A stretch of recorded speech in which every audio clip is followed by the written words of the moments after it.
Hai, selamat datang di Saint Mary Podcast.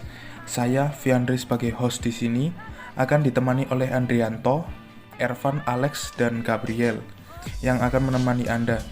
Di sini kami membahas topik tentang coronavirus yang sedang melanda di dunia.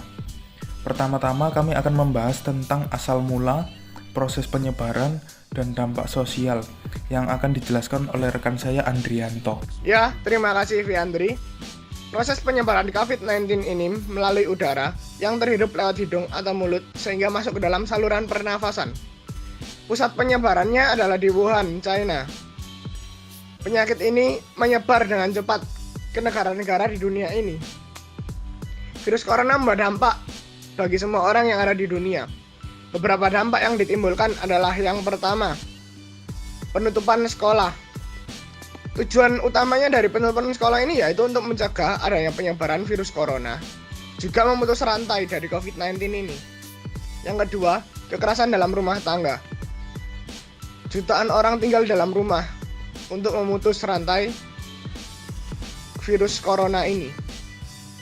Di sisi lain, aktivis HAM mengatakan bahwa terjadi peningkatan kekerasan dalam rumah tangga. Yang ketiga, pekerja kesehatan. Menurut WHO, sekitar 70% pekerja kesehatan dan sosial berasal dari kaum wanita. Dalam bekerja, mereka sangat kesulitan, apalagi mereka harus menggunakan APD yang tidak boleh dilepas selama mereka bertugas.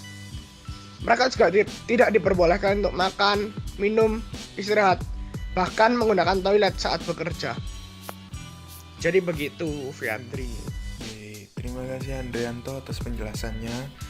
Selanjutnya kita akan membahas tentang perkiraan pasien yang terkena corona dan pengaruh suhu kelembapan udara bagi COVID-19 ini.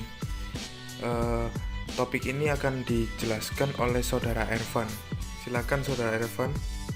Dikutip dari Harian Kompas pada tanggal 31 bulan Maret tahun 2020, peneliti biostatistik di Eichmann Oxford Clinical Research Unit Iqbal Eliazar memperkirakan ada 71.000 orang terkena virus corona di Indonesia pada akhir April 2020.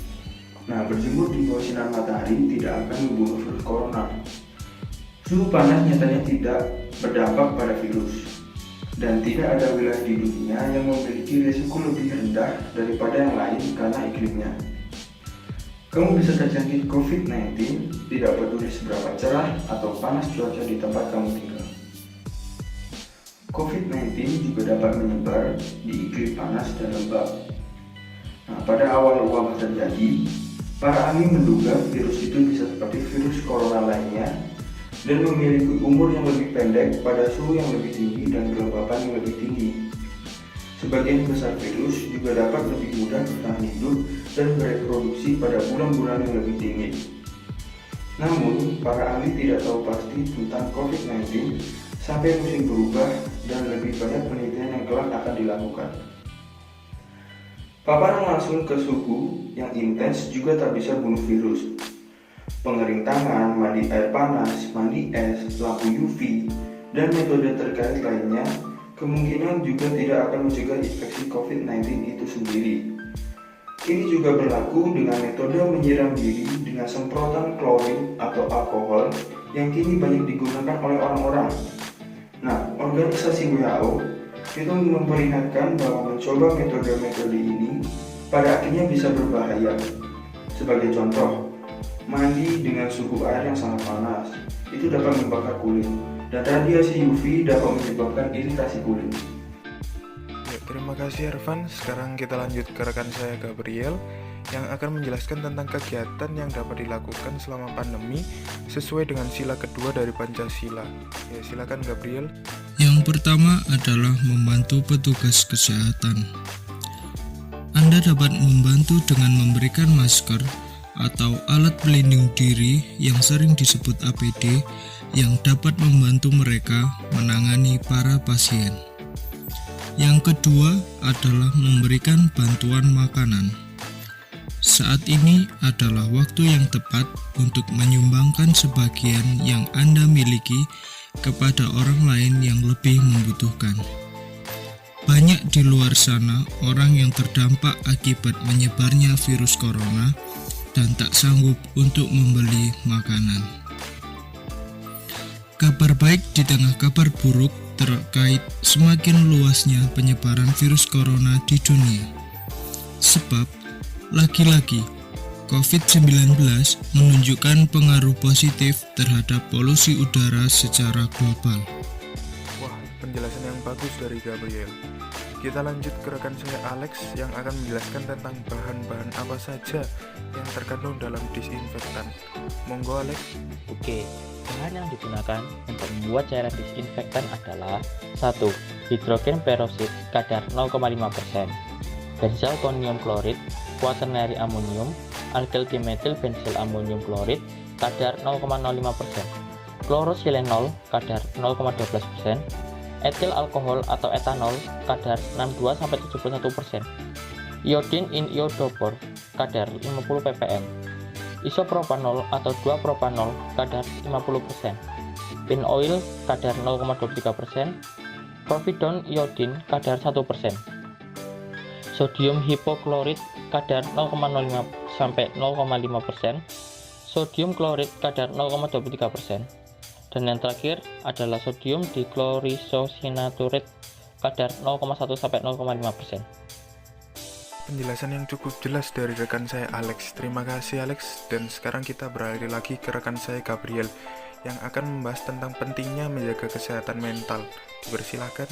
Selain menjaga kesehatan fisik, kita juga harus menjaga kesehatan mental dengan cara sebagai berikut. Yang pertama, batasi konsumsi berita. Batasi waktu membaca atau menonton sesuatu yang tidak akan membuat Anda merasa lebih baik. Pilih salah satu sumber terpercaya sebagai laman resmi pemerintah atau otoritas kesehatan. Yang kedua, istirahat dari media sosial dan menutup sumber kecemasan. Matikan kata kunci yang dapat menimbulkan kecemasan di Twitter atau matikan akun-akun Anda. Bungkam kelompok percakapan di WhatsApp dan sembunyikan unggahan Facebook yang terlalu mengganggu. Yang ketiga, cuci tangan.